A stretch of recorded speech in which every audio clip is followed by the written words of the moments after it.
itam zaanuk RFI moom itam àdduna daal di jëm par rapport ak dissolution bu Pastef laaj nañ ko il y a quelques semaines ba nga ko daal dissoudre li nga xam ne que moo di parti bu maire bu Ziguinchor ki nga xam ne que moo di Ousmane Sonko moom ki nga xam ne que moo di le président Macky Sall mu daal di jàpp lu nu mel c'est une bonne et simple raison moo waral mu daal di ko li nga xam ne que mooy dissoudre mu daal di jàpp ni parti bu nekk am na ay obligations ki nga xam ne que moo di Macky Sall mu daal di jàpp ni un parti politique d'abord dama leen koy lire en français un parti politique qui bénéficie de la loi ne peut pas appeler à l'insurrection à longueur de journée, ne peut pas poser des actes qui sont répréhensibles et qui sont condamnés par les lois.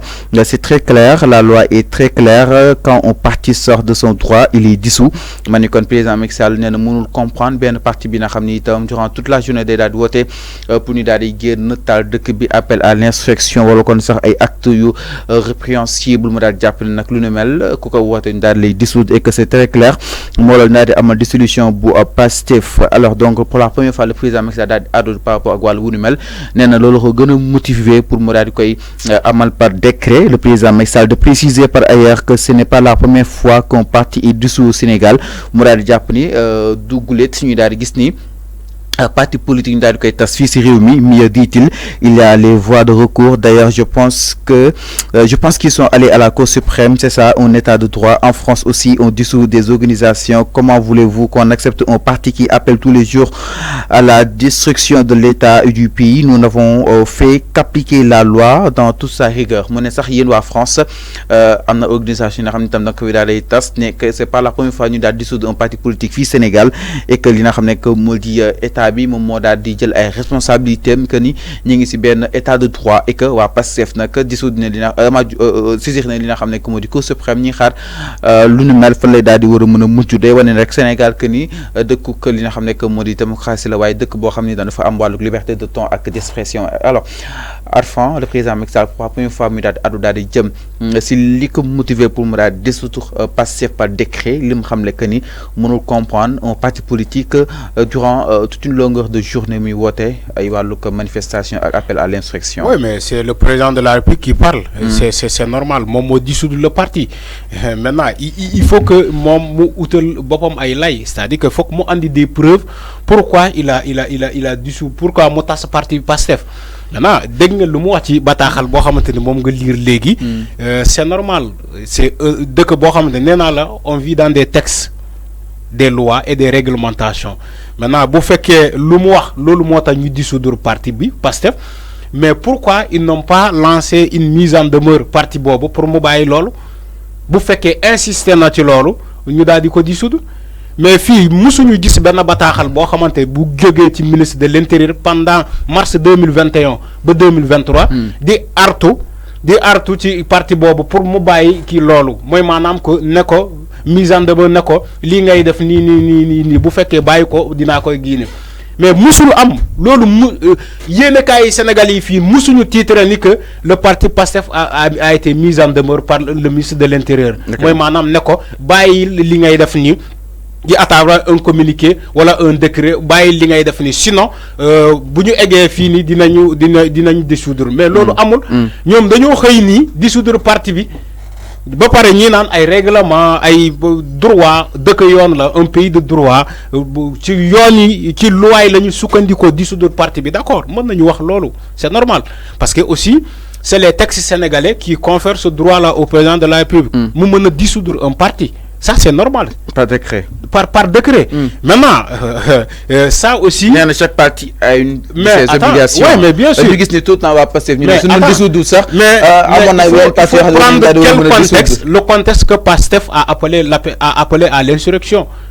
Mais quand bo jappé ben parti bo xamantene c'est comme si c'est le seul parti qui existait au Sénégal, di ko tongal, di japp sen membre yi di len tej, di jël un opposant de ce parti.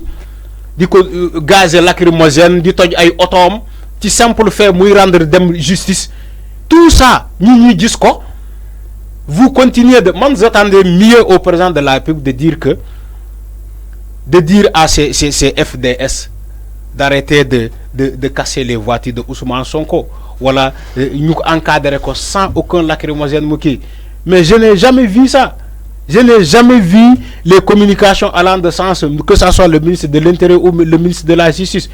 Nous tous, ils sont restés à fond. Nous gis ay Ousmane Sonko ñuy toj ay auto ñuy asperger ko ay liquide ñi xamuloo ay nit di door ay lacrymogène partout di ray ay sénégalais des balles réelles mais aucun communiqué n'a été comment dire publié allant dans ce sens. C'est clair. Que ça soit du ministre de l'Intérieur ou du ministre de la Justice. Pourtant ils étaient là au moment des faits. Ay toj Ousmane Sonko auto ay lacrymogène mais est-ce que mus nga gis le ministre de l'Intérieur mu bind bataaxal décret wala leneen amul. Mais si il faut tas parti Pastef ils se précipitent pour ça. Après ils disent que voilà c'est les lois. Attends, c'est-à-dire que les lois ne datent pas d'aujourd'hui. Elles ne vont pas s'arrêter. C'est clair. Les lois ne datent pas d'aujourd'hui et ne vont pas s'arrêter. C'est clair. Alors, je crois que, comprendre ngeen li ma bëgg wax, gis nga trop de faits yoo xamante ne yow da nga koy jàppe da ngay bootu si ginnaaw les lois pour faire li nga bëgg, pour jàllale li nga bëgg mu jàll. Il faut pas oublier que avant toi il était quelqu'un était là. Après yow keneen muy ñëw. Ton parti, est-ce que nit dina la garantie que sa parti kenn du ko tas dans les années à venir? On sait pas. Voilà les autres yoo xam te duñu dem ba ay toll ci ay fayanto. C'est pas la première fois bu ñuy tas parti au Sénégal. C'est vrai. C'est pas la première fois. Mais boy tas parti day jaadu ci yoon pour mu baña am au fil du temps fayanto am dans les règles de l'art. Il faut que mu am. Aujourd'hui Pastef lañ tas. Suba keneen dina fi nekk président. On ne sait jamais. Il faut voilà. Est-ce que du fayanto du am ba ñu dem ba tas ay APR wala tas ay leneen parti? Dans ce cas, il faut pas oublier qu'il y a un background. Il faut pas oublier qu'il y a un background.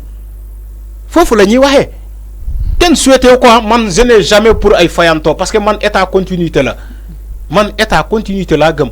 Maintenant bu fekkee état continuité la. État bobu dafa wara respecter ses lois, ses règlements, ses textes. C'est clair. C'est pas nek jël loi yi di dóor askan, c'est ka jël loi yi di dóor ay opposants. Moi je suis contre ça. La loi doit être souveraine. Elle doit agir au nom de tous.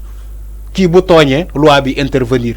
Qui bu togné ku faré ci ñom tamit bu togné loi bi intervenir. C'est clair enfin. Mais c'est pas parce que yow yaay contrôler loi yi. Te loi yi da nga koy jël nga dóor ko nit wala ngay dóor ko beneen askan wala nga koy dóor ay opposants. Moi je suis pas d'accord contre pour ça. Alors mu nekk lu am solo par rapport ak wàllu bu nu mel chers téléspectateurs. Je vous rappelle que ba tey yéen seen émission li nga xam ne que moo di Tënk matinal bu tey bi donc voilà le président Macky Sall qui s'est réagi par rapport ak boobu li nga xam ne que moo di situation et pour la première fois moom le président muy daal di addu daal di jëm par rapport ak wàllu bu nu mel. Alors avant dañuy daal di wëyal wax concert bu Youssou Ndour démb na gis neen sànq yaa ngi ko doon préciser am na yoo xam dañoo jënd seen billet exclusivement pour dem amal ay sonorisation afin nga xam ne itam mooy daanaka soirée bu Youssou Ndour, ce que veut dire que exactement que la lutte est changée et que ñoom changé nañ li nga xam ne que moo di justement li nga xam ne que moo di forme bi nga xam ne itam ñu koy daal di amal allant dans ce sens. Alors aujourd'hui enfin soirée Youssou Ndour bi ni nga ko sonkorisé ba jàngat nga si am parce que il fallait que mu daal suñu xaal lu nu mel donc mi ngi noonu dans les images donc dafa wala dem seetaan ko daal di ñëwaat ci plateau bi vite fait ñu daal di xool naka la ko daal di sonkorisé déetal ko téléspectateurs yi nga xam ne itam peut-être gisaguñu li nga xam ne que moo di image yi.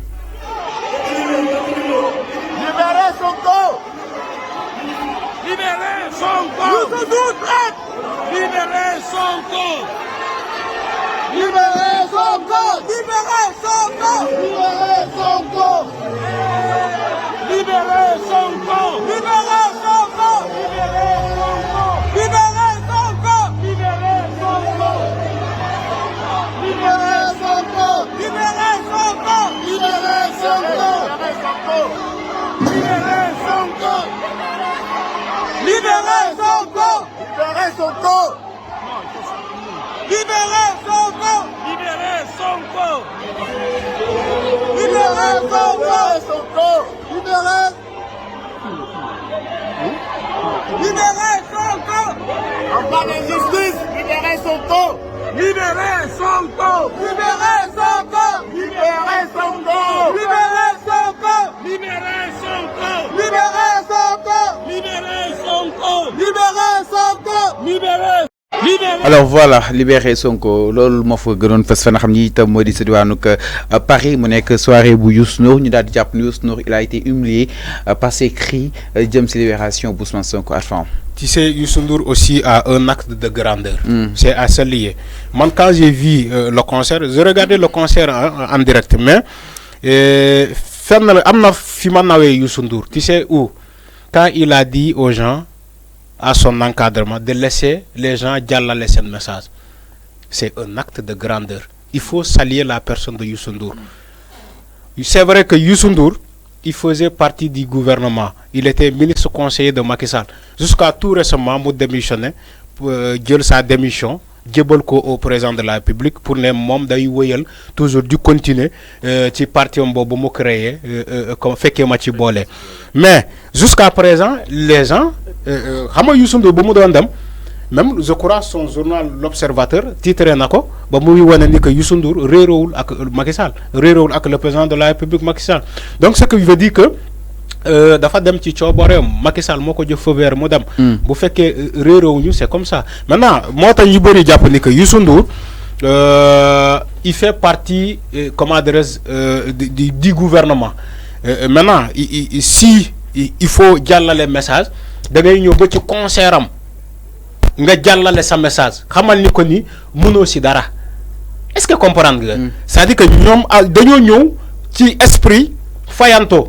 Mais Youssou Ndour, il a compris en disant que laissez les bails ñu jàllale sen message. Youssou Ndour fa le retier. Youssou Ndour fa le retier. Donc war won su résister. Voilà, su jéemoon résister.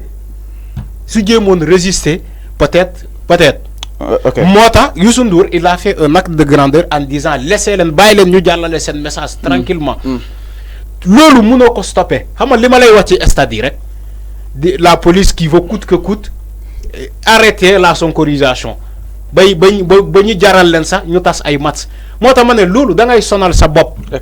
Da ngay sonal sa bopp jëmen buy wax à distance nga ne da nga koy stopper ak lan. mais mënoo ko stopper. en cas de mënu ci dara bi. non ñoom mënuñ ci dara. Youssou Ndour l'a très bien compris donc man je salue la personne de Youssou Ndour c'est pas parce que en tant que politicien wala déedéet.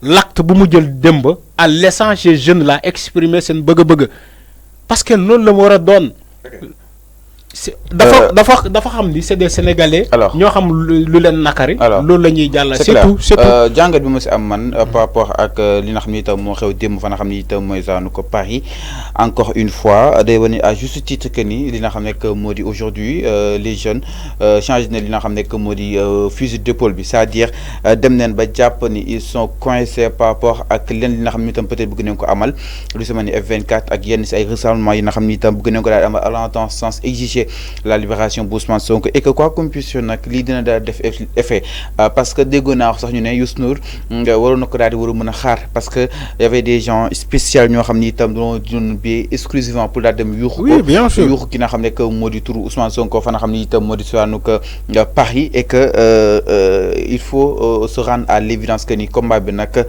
am na li nga xam ne que moo di dayoo international c'est-à-dire lii ils ont réussi à internationaliser li nga xam ne que moo di ce combat. Qu'est-ce qu'il reste à faire parce que li mënut a jëm kër fii ak 2024 parce que sûrement gouvernement bi il a besoin def li nga xam ne que moo di ay campagne am def ay meeting am waaye tam ki nga xam ne que moo di le président Macky Sall aussi war nañ ko daal di mën a xaar yeneen dëkk pour mu daal di dem présider yéen ak sommet ak yéen affaire te li mosu fee am donc su amee dina xaw a doy waax waaye tam il faut que ñu daal di war mën a jël seen ay responsabilités tout le temps yaa ngi ko doon wax que ni ñu daal di war leen mën a xam ni que ni Ousmane Sonko est devenu une réalité politique sur tous les plans donc peut-être ñu may ko jàmm wala kon sax peut-être ñu xaw a un peu adoucir li nga xam ne que moo di ces dossiers dina nekk lu baax jëm ci li nga xam ne que moo di gouvernement bi mu daal di wéyal li nga xam ne que moo di ay activités un peu partout à travers li nga xam ne que moo di le monde tey États-Unis la suba fan la waroon daal di war a mën a doonati lan mooy solution bi est-ce que nekkul jëm allant dans sens installer benn dégel allant wala comme sax libérer ki nga xam ne que moo di Ousmane Sonko pourquoi pas mettre ko sous contrôle judiciaire wala comme sax liberté provisoire en tant que ñu daal di wéyal mën a wéyal li nga xam ne que moo di yëf yi donte sax tout le temps tamit da nga koy wax que ni yoon warul nekk koo xam ni itam dafa dépendante et que